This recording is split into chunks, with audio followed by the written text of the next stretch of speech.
मित्रों, जैसा कि मैंने गरुड़ पुराण द्वारा बताए गए उन महादान को पिछले वीडियो में बताया था, ये सभी दान मृत्यु से पहले करना चाहिए अथवा मृत्यु के पश्चात भी उनके पुत्र पौत्रों द्वारा यह दान संपन्न करवाना चाहिए। परंतु यह दान क्यों किए जाते हैं, इनके क्या क्या फायदे हैं, वह मृतात्मा को यह दान किस प्रकार काम आता है, ये सभी बातें मैं आज के वीडियो में बताऊंगा, जो गरुड़ पुराण में भगवान विष्णु ने गरुड़ को बताई थी। तो चलिए शुरू करते हैं आज के वीडियो को।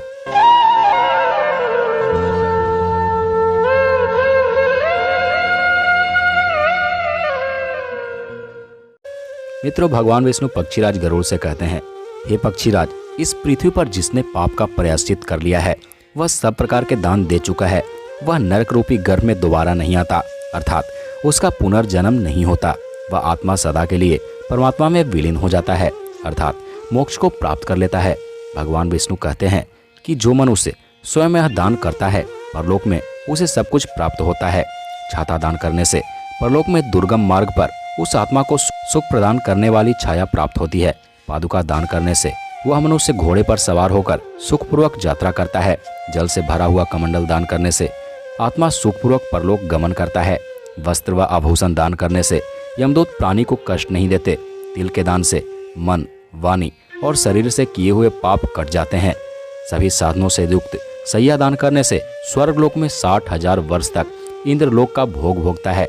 इसके अलावा गोदान से वैतरणी बड़े ही सुखपूर्वक पार किया जाता है। वैतरणी नदी का जिक्र गरुड़ पुराण में अति भयावह है, जिसका वर्णन मैं आगे के वीडियो में करूंगा। दुख व बीमारी के समय तिल, लोहा, सोना, रुई का वस्त्र, नमक, 7 प्रकार के अनाज, भूमि का टुकड़ा देने से पाप कर्मों की शुद्धि होती है।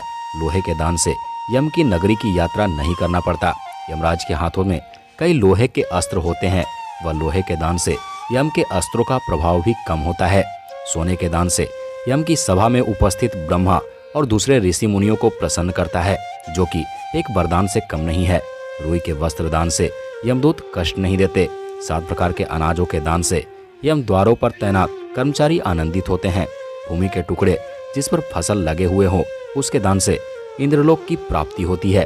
पूरे होशो हवास में 1 गोदान से, बीमार अवस्था में 100 गोदान से और मरणासन अवस्था में 1000 गोदान करने के बराबर है। एक गऊ का दान केवल एक ही व्यक्ति को होना चाहिए। अगर दान किए हुए गऊ को वह व्यक्ति बेचता है या किसी दूसरे के साथ बंटवारा करता है तो उसका परिवार 7 पीढ़ियों तक पीड़ित रहता है। कहा जाता है कि जो प्राणी लालच के कारण बीमारियों में पुण्य दान नहीं करते वह सदा दुखी ही रहते हैं। पुत्र, पौत्र, भाई व बंधु मित्र आदि मरणासन व्यक्तियों के लिए दाने पुण्य नहीं करते, उन्हें ब्राह्मण हत्या का पाप लगता है। मरणासन व्यक्तियों के लिए भूमि पर मंडल इसलिए बनाया जाता है क्योंकि यह मंडल में ब्रह्मा, विष्णु, रुद्र, लक्ष्मी तथा अग्निदेव विराजमान हो जाते हैं। अतः मंडल का निर्माण अवश्य करना चाहिए। मंडल विहीन भूमि पर प्राण त्यागने से उसे अन्य योनि प्राप्त नहीं होती। उसकी आत्मा वायु के साथ भूत प्रेत योनियों में भटकते रहती है। भगवान विष्णु गरुड़ देव से कहते हैं कि तिल की उत्पत्ति मेरे पसीने से हुई है, अतः इसका प्रयोग करने से असुर, दानव, दैत्य आदि का भय नहीं होता। एक ही तिल के दाना उसे परलोक में सोने के 32 सिर तिल के बराबर माना जाता है। कुश मेरे शरीर के रोम से उत्पन्न हुए हैं। कुश के मूल में ब्रह्मा, मध्य में विष्णु अथवा अग्रभाग में स्वयं विष्णु को जानना चाहिए।